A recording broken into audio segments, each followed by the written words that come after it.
الحمد لله وشكر لله والصلاة على رسول الله. اللهم صل على سيدنا محمد وعلى آل محمد وصحبه وسلم. سيدا إلى سوتين بلا ساك برقدي مركي عيد يا عيد ماذا حوق الدلك عيد ماذا قلب كسيدا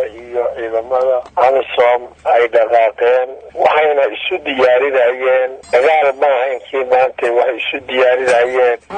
ويسكو كلفين عيين كيدا ويرر باللوضة هاتي عيد ماذا حوق dalka Soomaaliyeed iyo ciidamada amisom sidayba horeyba insha Allah ballanka u qaadeen waxa waajibkoodu yahay inay shacabka Soomaaliyeed ka dulqaadaan kooxaha jidiyo jahadiidka ciidamadu waajibaadkooda ay galeen waa mid ay sii wadi doonaan shacabka iyo ummadda Soomaaliyeed ay ku farxayso waa markii iigu dambeysay oo oran lahaa Soomaaliyeed oo madaxa caqliga ay ka qaldeen kooxaha jidiyo jahadiidka aan u bixinay oo agafanayaasha dhiigga iyo ummadda waxeeda cunahaya ama dhiigooda inay isku difaacaan isla mar ahaantaasna caalamka ka dambiilayaasha waxaanu leenahay dhalinyarada Soomaaliyeed wiilasheediyow caqligiina iyo taladiina iyo garashadiinu dib waxa u soo noqoto oo ku soo biira dadkiina iyo ummadiinaba ku soo biira waxaan qabaa inaad adduun iyo aakhira labadaba uga khayr badan doontaan waa qabnaa kuwii garanahayay ama wax fahmayay inaad tihiin xaaladda iyo xilligu meeshay marahayaanna waad arkaysaan waxaan qabaa qaasada iyo gabuunku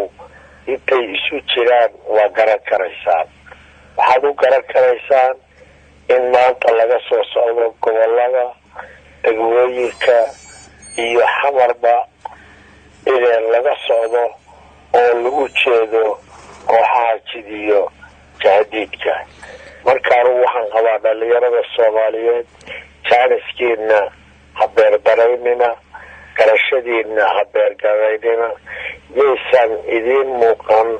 waxyaabo fara badan oo ay ku waxaysmayaan waxaan aragnaa nimankaanu inay yihiin kuwo aan doonayn danta ummadda Soomaaliyeed iyo dantiina toora waxaan qabaa inaysan ahayn xukun inaysan ahayn xaajo waxaan qabaa inay ummadda Soomaaliyeed u baahan tahay nabadgelyo inay hesho inay u baahan tahay inay dawlad inay hesho u baahan tahay inay helaan noloshooda iyo dawladnimadooda iyo jiritaankooda inay helaan inay lagama maarmaan tahay balse haddii aad qori u qaadateen waxaa imaanaysaa ama ay kuwa timidba dhibaatada shacabka maanta Soomaaliyeed haysata hadday dhibanku idinkugu sheekayn jireen madaxnimaan rabnaa wataas biiska maanta waa bannaay baryaa saaran calamaa saaran calankii Soomaaliyeed baa saaran ninkii rabaa ha yimaado ha fadhiisto ha isdoorto shacabka Soomaaliyeed wax khayr lah ka kasbado laakiin shacabka laguma kasban karo dil iyo dhac iyo gowrac kasaba noqon karayso waxba qofka lagu